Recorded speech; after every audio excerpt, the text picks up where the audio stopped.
열정과 즐거움이 가득한 7월이 되시길 바랍니다. 라디오 서울이 늘 함께합니다.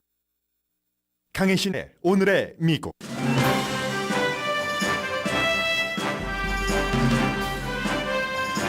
반전과 패턴, 지금 미국과 한국 대통령을 포함한 세계 정상이 참석하고 있는 나토 회의 역사적 장면들입니다.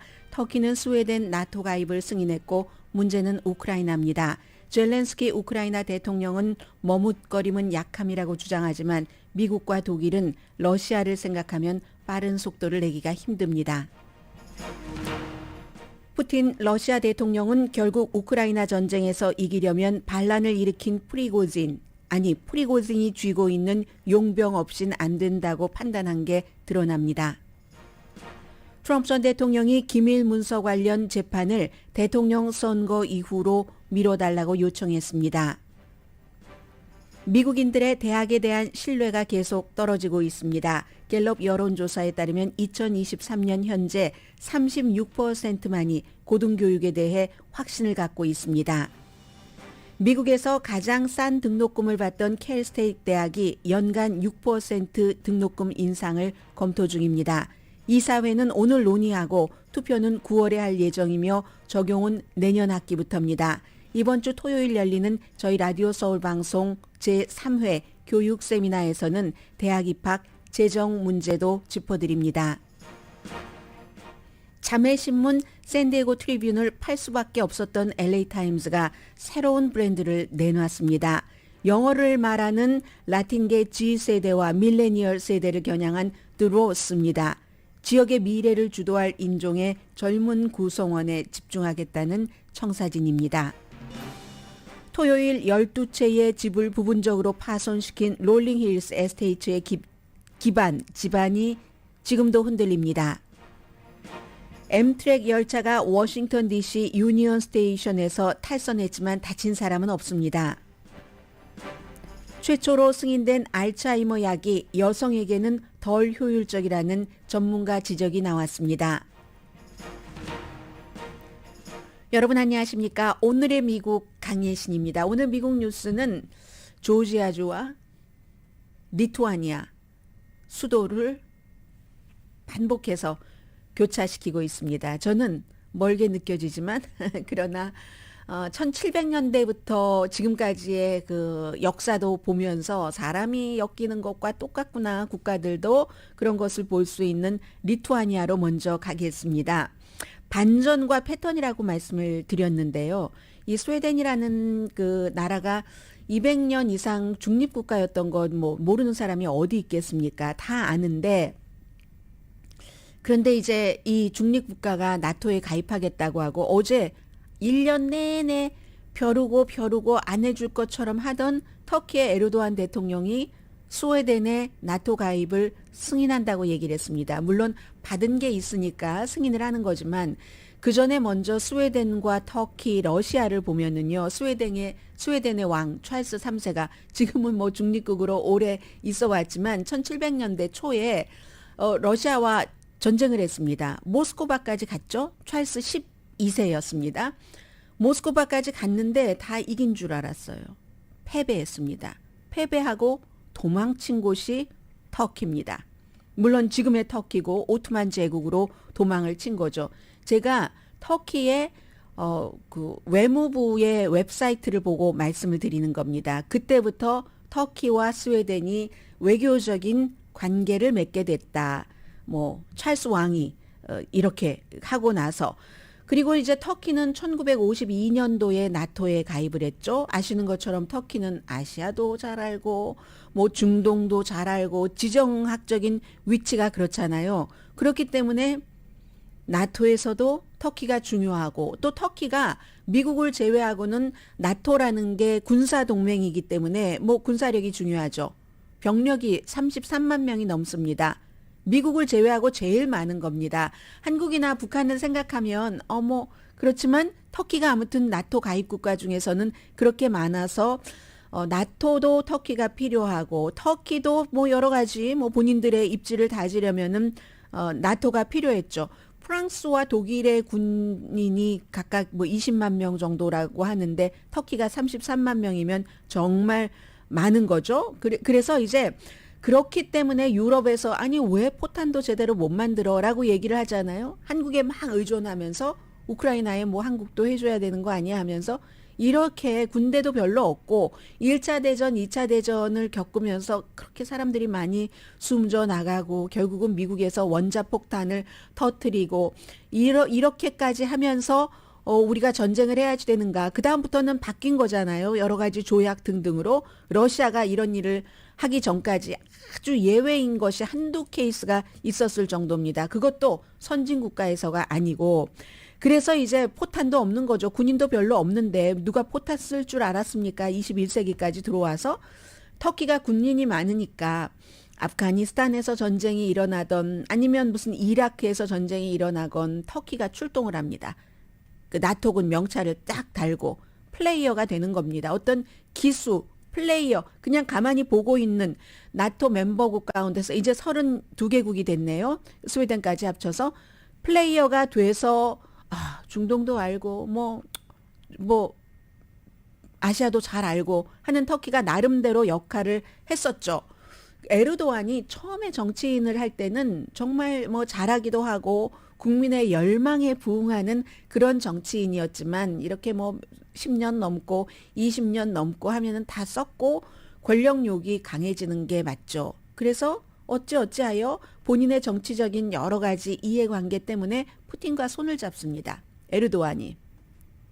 2019년도에는 러시아의 그 무기 시스템을 도입을 하기 시작하죠. 나토 국가인데도 불구하고 나토가 사실은 러시아를 겨냥해서 만든 것인데 러시아 쪽도 그 당시에 나토를 겨냥해서 뭔가를 만들었다가 한 10개국 정도가 가입했다가 흐지부지 되고 만 적이 있습니다. 그래서 이제 2019년도에 러시아 미사일 시스템을 나토 규격과 잘 맞지 않는 것을 막 사들이고 했어요. 그럼 나토 국가가 가만히 있을 리가 없죠. 미국이 나서서 뭐 이제 완전히 무슨 뭐 보복을 하고 해서 F-35 프로그램에서 터키를 배제시키고 이게 또 러시아 입장에서 보면 모스크바로 볼 때는 그 당시에 반전이었죠. 옳다 됐구나 하면서 두 나라가 가까워졌습니다. 그리고도 약간 뭐 충돌도 있고 터키도 또 주도적으로 하는 일도 많아요. 어떤 때 러시아의 반기를 들고 모스크바가 이 우크라이나를 쳐들어가면서 모스크바에 대한 제재를 다른 나라들이 다 했지만 뭐 터키는 좀 거부하기도 했어요. 그렇지만 또 이 모스크바가 우크라이나를 장악하기 위해서 군대를 파견할 때 그 길로 들어가야지 돼. 뭐 이런 그 러시아 전함의 주요 그 수로 뭐 터키가 또 갖고 있으니까 그런 것들은 차단을 했거든요. 그러다가도 또 뭐 곡물 수출 같은 거 할 때는 또 협상하는 협상국이 되기도 하고 그리하여 1년을 이 스웨덴 가입하는 것 러시아가 좋아하겠습니까? 미루다가 딱 그 반전이 어제 일어난 겁니다. 스웨덴 총리 만나고 나서 that's okay 하고 얘기를 한 거죠. 그런데 이 반전은 패턴입니다. 에르도안은 항상 이 가질 것을 다 이제 갖는 것까지 하면서 막판에 허락을 해주거든요. 그런데 현명한 거죠. 여기서 조금 더 버티면 본인들이 나토에서 터키가 에르도안이 나토에서 배척당할 수도 있다는 그 계산을 아주 잘하는 겁니다. 이번에 만약에 안 해줬으면 그 다음에 나토가 입어야지 될 지금 뭐 러시아가 아주 잘 나가면 뭐 러시아에 붙어도 되지만 그걸 계산을 했을 겁니다. 그럼 스웨덴에서 무엇을 받았는가? 스웨덴에 이제 그 터키가 테러리스트라고 하는 쿠르드족을 숨겨주고 하니까 스웨덴이 헌법까지 바꿔가면서 그 같은 뭐 쿠르드족 이 에르도안네 웹사이트에 사진도 실려 있고 이 사람 테러리스트야 하는 사람을 스웨덴이 중립국으로서 보호하는 게 아니라 터키에 넘겨주면서 터키 법에 따라서 그 사람들이 벌을 받을 수 있게 뭐 쿠르드족 전사로서는 뭐 대단한 정말 통탄할 노릇이겠지만 아무튼 그걸 해줬습니다. 대법원이 이 쿠르드 뭐 이런 사람들을 송환할 수 있도록 그리고 얼마 전에 지진이 일어났었잖아요. 그때 가장 먼저 터키에 도움을 준 국가도 스웨덴입니다. 또 엠바고 같은 것도 터키에 묶어놨던 것도 풀어줬죠. 미국에서는 무엇을 했는가? 스웨덴을 중립국을 나토에 가입시켜서 모스크바를 좀 움찔하게 만들기 위해서 뭐 정확하게 미국에서 얘기하고 있지는 않지만 국무부의 움직임이라든가 여러 가지 또 오늘 터키 에르도안 대통령을 바이든 대통령이 그 리투아니아에서 만났는데 정상회담 가운데서 이제 이건 사이드 미팅보다는 조금 강한 미팅이 되겠네요. 만나는데 F-16 전투기를 터키에 팔겠다고 승인한 것으로 알려졌습니다. 전에 러시아의 무기를 뭐 들여와서 어떻게 저렇게 해보기는 했는데 미국 것이 필요하다는 걸 알았겠죠. 해서 F-16 전투기를 승인했다는 게 지금 정설로 돼 있습니다. 이리하여 터키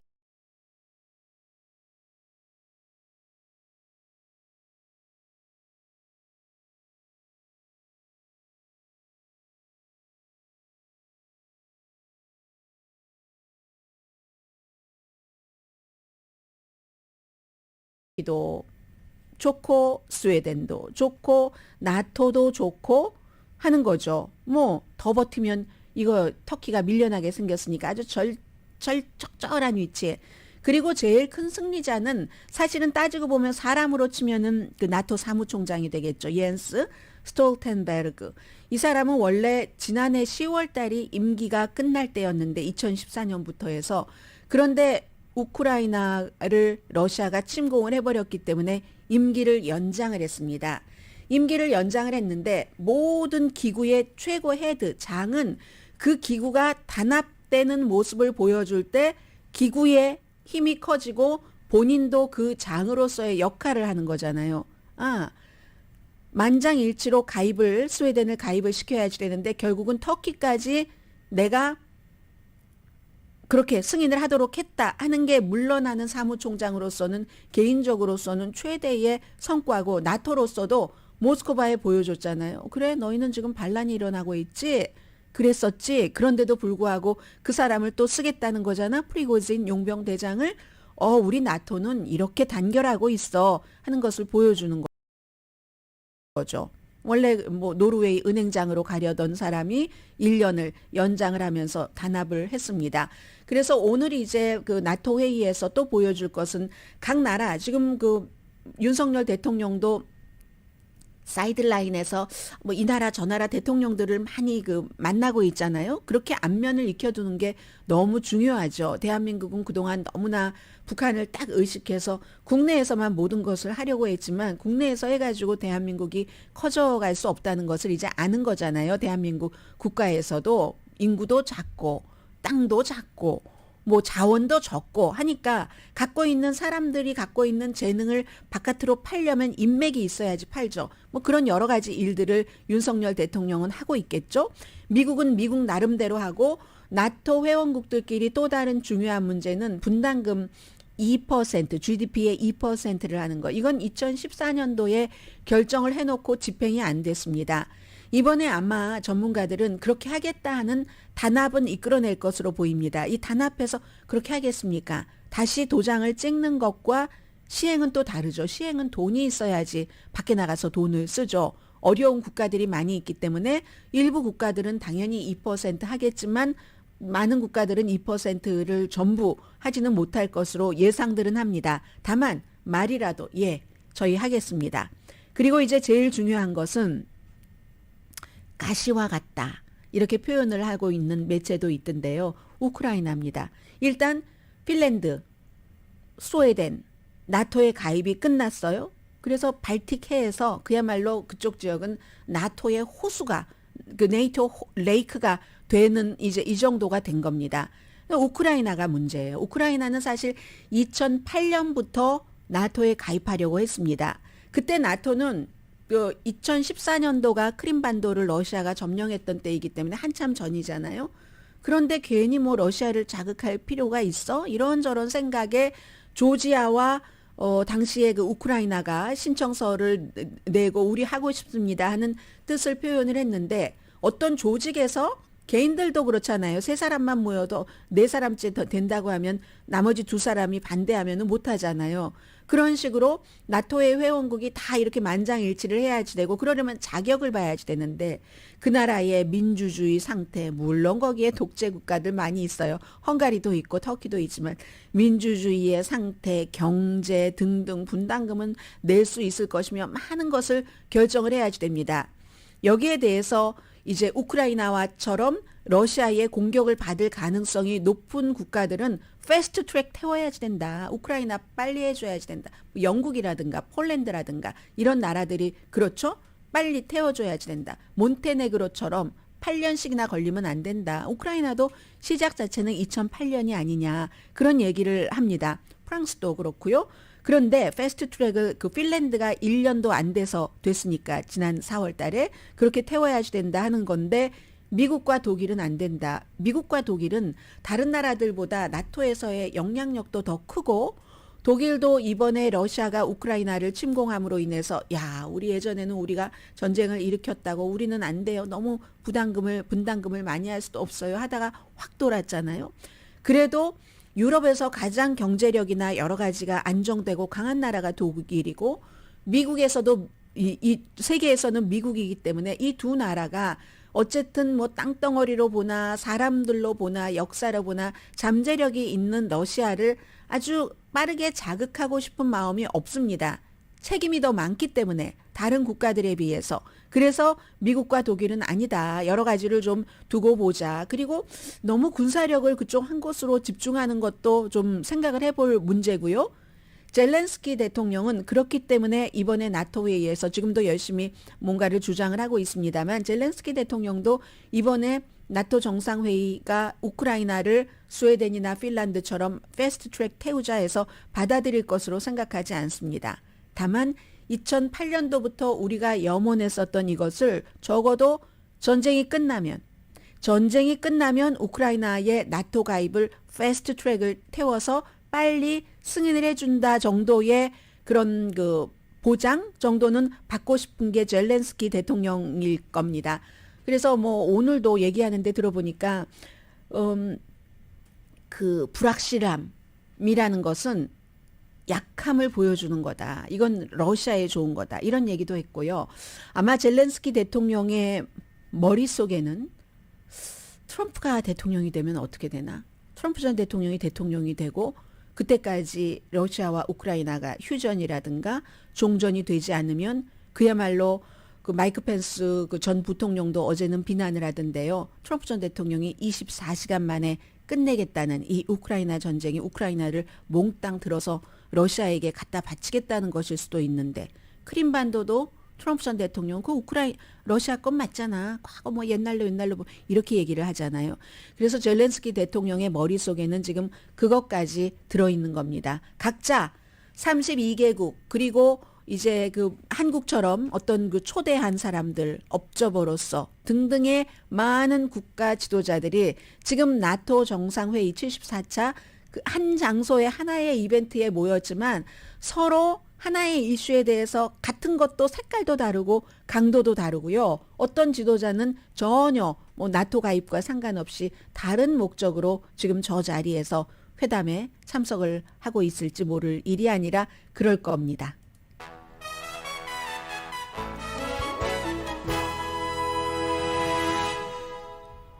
오늘의 미국은 전문가가 추천하는 이민법, 가정법 전문 제인정 종합법률사무소, 총 20억 달러 승소, 교통사고와 상해 전문 브라이언 타필라와 CG 변호사그룹 공동 후원입니다. 제가 지금 시험을 해봤어요. 이 여러분들께 후원해 주시는 분들을 불러드리면서 텔레비전 화면에 자막을 읽을 수 있는가 없는가 시험을 봤고요. 잠시 뒤에 뵙겠습니다.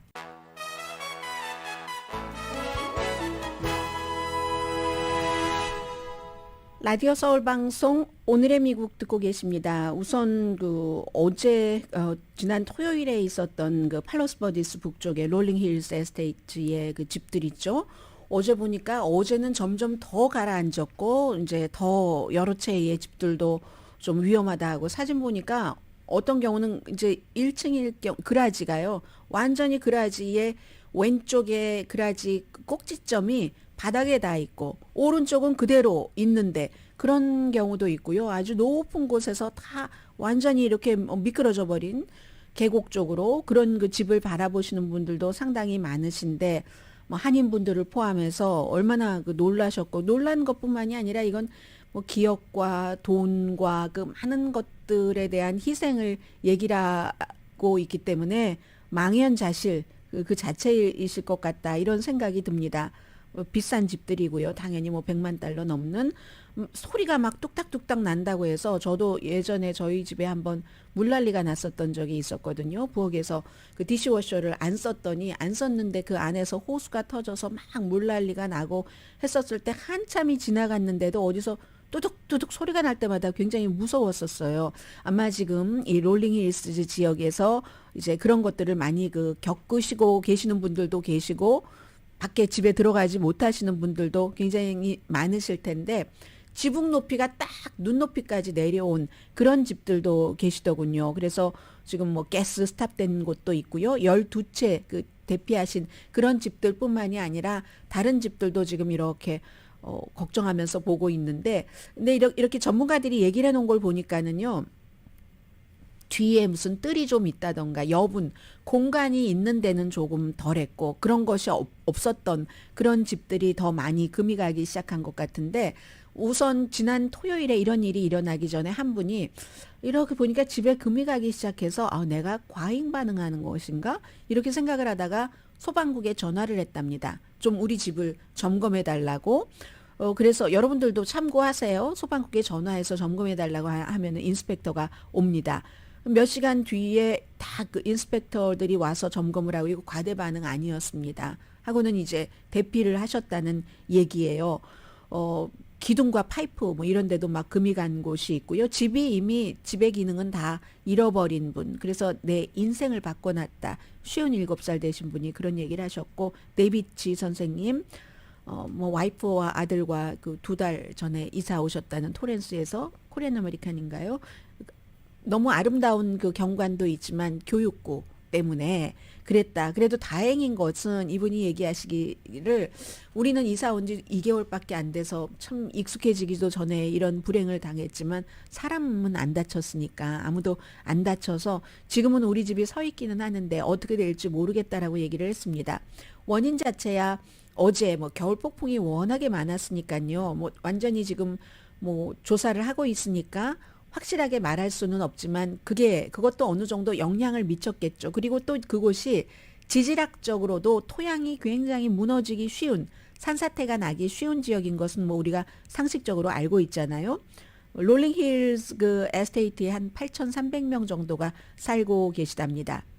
지금은 아무튼 할 수 있는 일이 아무것도 없는 거고요. 어떤 분들은 거기에 뭐 집을 사서 사시는 분들도 계시고 10년째 렌트로 사시는 분들도 계시는데 어쩌면 지금은 이사를 가는 게 최선일지도 모르겠다라고 얘기를 하면서 너무 우울해요 하시는 분들도 계시고 그런데 이제 이런 사건을 보면서 모든 사람들이 다 같이 그 생각을 해도 될 만한 부분은 전조가 있었다는 거잖아요. 이 지역에도 금이 간다던가 아니면 산책로가 있죠.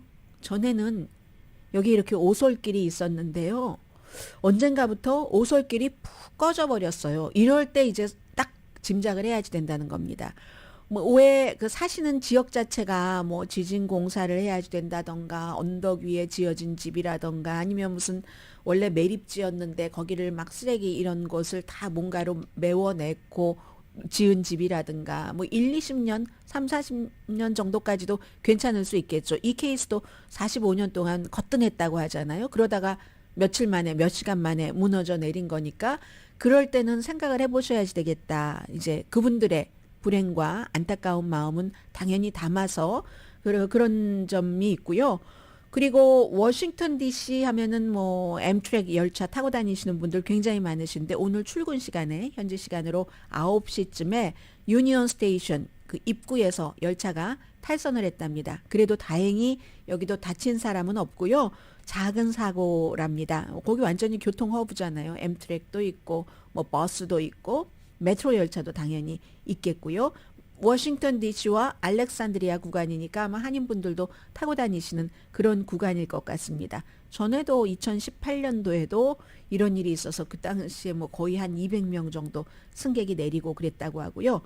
지금부터는 미국의 고등교육에 대해서 몇 가지를 말씀을 드리겠습니다.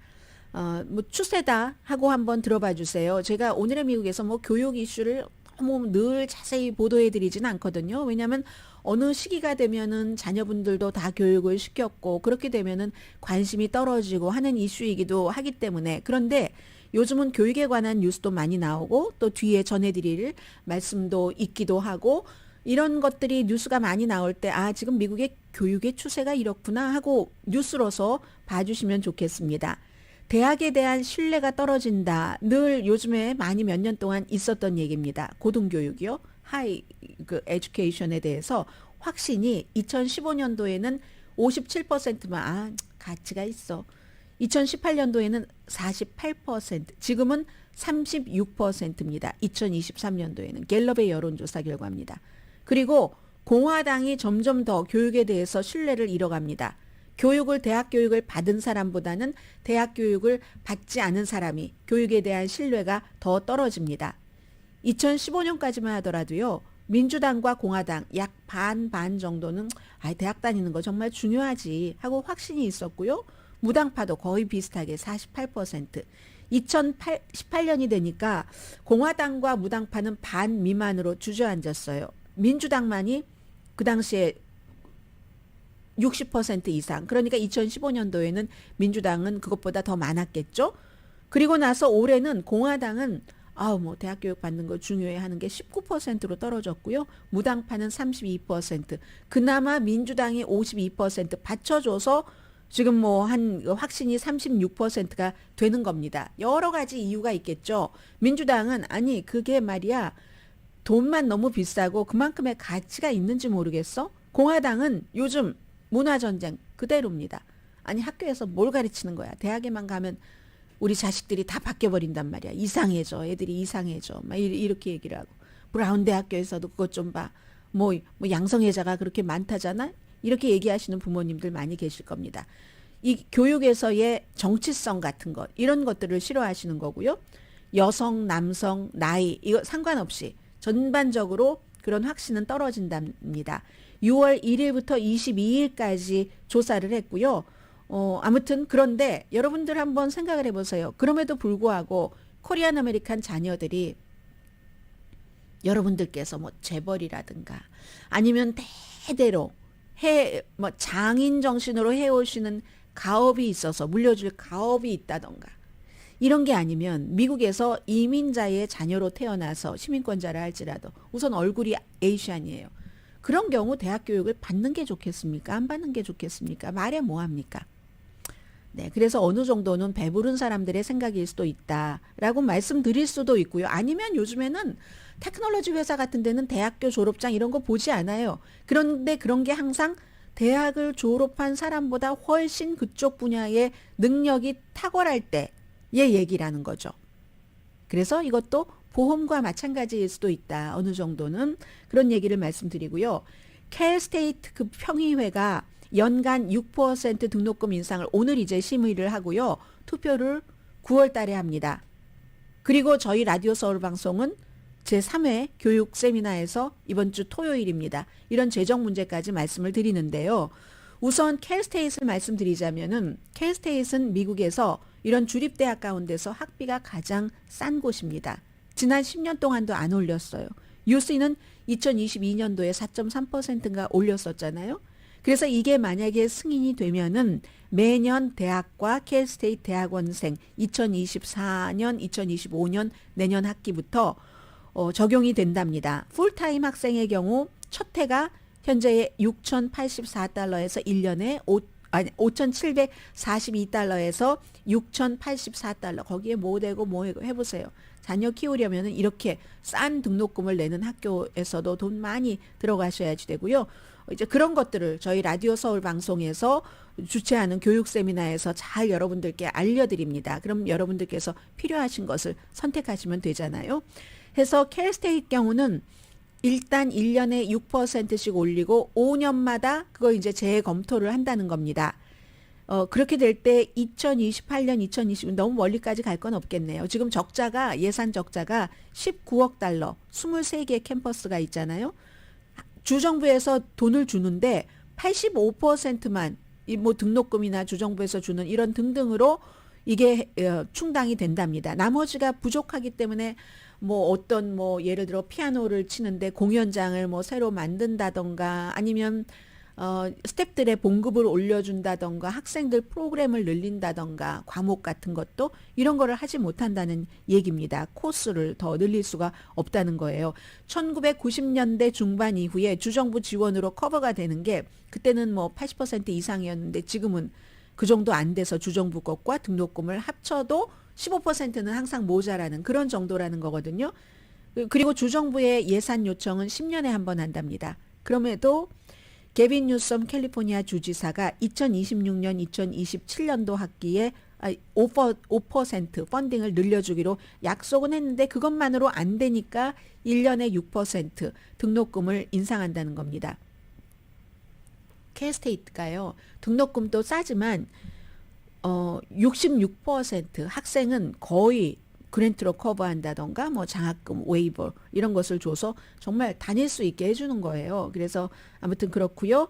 UC 캘리포니아가 2022년도 가을 학기에 4.3%가 아니라 앞서 말씀드린 4.2% 인상을 했네요. 아무튼 이렇게 해서 대학교 등록금은 올라가고 있고 할 때 등록금 우리 아이에게 어떤 학교가 좋은가 정말 요즘에 고등교육에 대한 확신이 줄어든다고 하는데 대학을 지금 가는 게 그래도 나은 것이겠죠? 라던가 여러분들께서 전문가분들께 질문을 하시면 됩니다. 오셔서. 그러면 그분들이 정답을 여러분들께 주신다는 것보다도 그분들이 말씀하시는 것에서 여러분들께서 확신을 얻으실 수 있는 경우가 많을 테니까 그리고요. 그렇게 하시면 될 것 같고 지금 koreatimes.com에 들어가시면 자세한 저희 토요일에 있는 그런 그 교육 세미나에 대한 설명이 있는데 배너도 있는데 배너는 어떤 때는 또 안 보이는 때도 있고 하잖아요.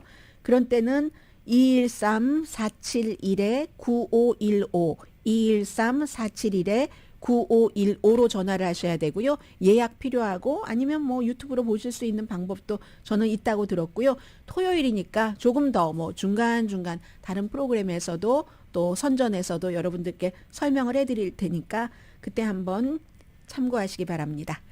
잠시 뒤에는 이것도 새로운 추세예요. 로스앤젤레스 타임스와 관련된 건데 그리고 이제서야 정치 뉴스를 전해드리네요. 잠시 뒤에 뵙겠습니다.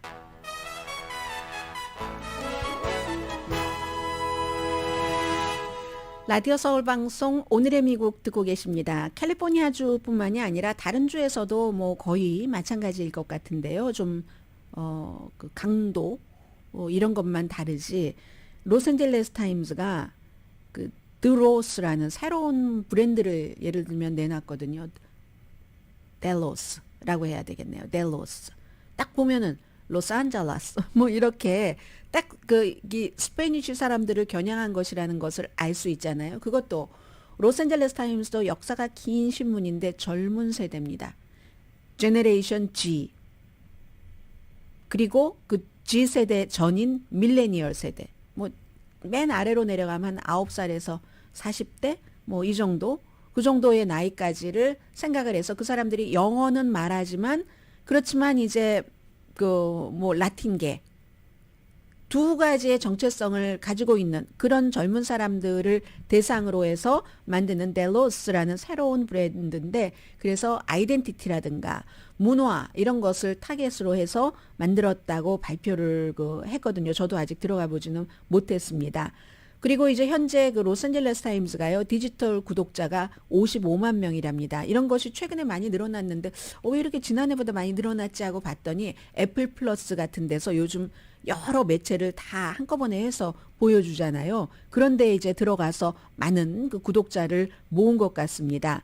그래서 뭐 2022년도 초에 디지털로 보는 신문이 아니라 45만 명이었는데 지난해 초에 지금 10만 명이 늘어난 거예요. 그러면 디지털 구독을 받은 지 굉장히 오래됐을 텐데 뭐 애플 플러스나 또 다른 것도 있겠죠. 그런 것들을 하니까 확 이렇게 늘어났다는 거고요. 2020년대에는 25만 명이었습니다. 구독자가. 해서 델로스는 이거 어떻게 읽어야지 되나요? 뭐 그대로 읽으면 되는 거잖아요. Somos de aquí y de allá somos de los dos. 이게 우리는 거기서부터도 왔고 여기서부터도 왔다. 그러니까 미국과 그 라티노 백그라운드가 다 있다 하는 얘기잖아요. 그래서 이제 이 사이트에서는 커멘터리도 있고 만화, 소셜 미디어, 무슨 비디오, 소셜 미디어에서 막 인기 있는 비디오 같은 것, 커뮤니티 이벤트 이게 중요한 거죠. 딱 그 대상이 선정이 됐으니까.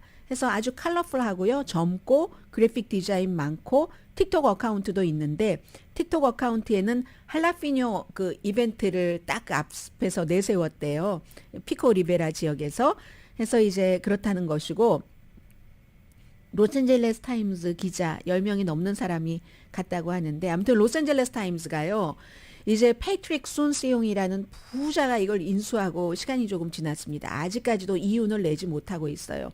이윤을 내지 못하고 심지어는 지난달이었었던가요? 74명 뉴스룸 사람들을 감원했잖아요. 그 가운데 19명이 라티노였거든요. 그리고 점점 이 왜 로스앤젤레스 타임스가 이렇게 라틴계 젊은 세대를 위한 뭔가를 오픈을 하는가. 지금은 무료예요. 그러나 나중에는 지금 로스앤젤레스 타임스처럼 유료로 가는 것은 당연한 거고 이 패트릭 손스용 씨가 48%가 지금 로스앤젤레스 타임스 뉴스룸의 유색인종이라고 하거든요. 맞습니까? 그 박지성을 가지신 코리안 아메리칸 로스앤젤레스 타임스 기자가 계시잖아요. 48% 정도 됩니까?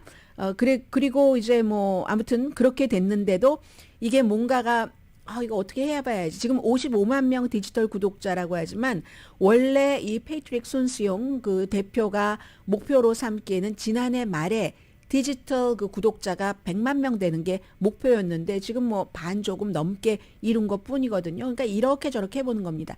여기서는 좀 사람을 빼고 새로운 브랜드를 만들고 뭐 데드라인 같은 것도 바꾼다면서요. 스포츠 섹션에. 그리고 어제 그 시니어 신문인 그 샌디에고 그 유니온 트리뷴도 다른 그 매체에 다른 그 미디어 그룹에 판다고 하고 이윤이 없으니까. 그런데 이윤이 없어서 뭐는 팔고 어디서는 삭감하더라도 그렇게 하고 끝나면은 언제 죽을 것인가 언제 가라앉을 것인가 그 시기만 늦춰가는 거잖아요. 로스앤젤레스 타임스가 그러니까 줄이고 닫고 새로운 것을 내놓는 겁니다. 로스앤젤레스 타임스가 미디어 그룹으로 볼 때는 젊은 G세대 뭐 그 밀레니얼 세대 이런 사람들을 봐서 새롭게 개척을 했다는 거죠.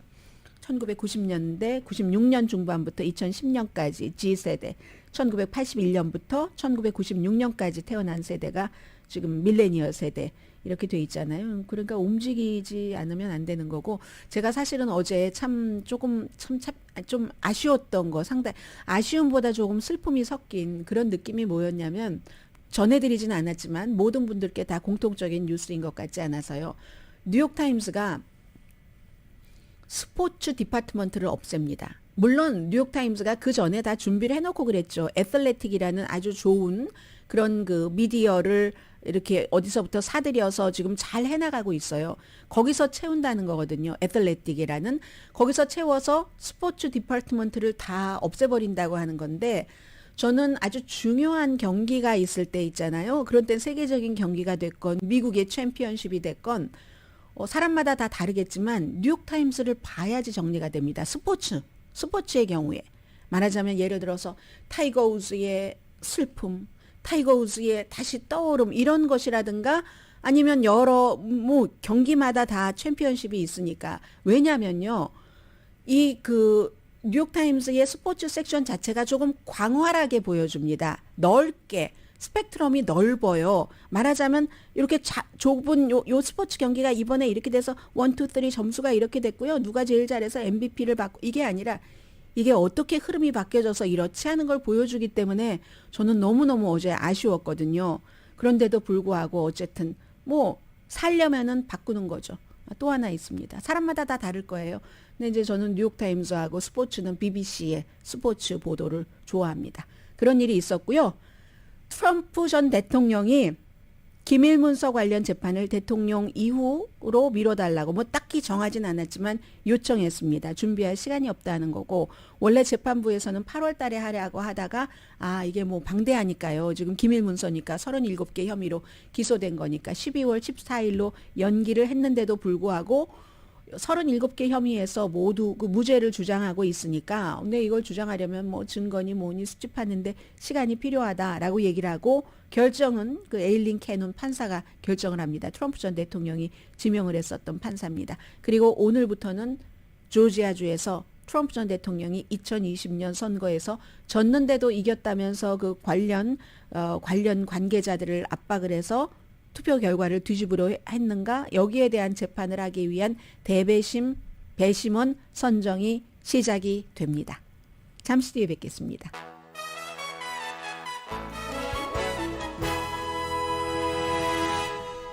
라디오 서울 방송 오늘의 미국 듣고 계십니다. 네, 지금 나토 정상회의에서 이제 그 스웨덴 나토 가입 승인한다는 발표 나오고 나서 크렘린이 가만히 있지 않겠죠. 우리도 그에 대한 어떤 그 대응책을 마련을 했다 하고 이제 발표를 하겠죠. 그런가 하면은 나토에서 우크라이나가 언제 나토에 가입할 수 있다는 타임라인을 정하지 않았습니다. 그러자 이제 젤렌스키는 비난을 하고 있고, 그 상황에서 블라디미르 푸틴이 이제 프리고진을 만난 거, 이건 정말 소설처럼 재밌는 얘기잖아요. 우선 거짓말을 했습니다.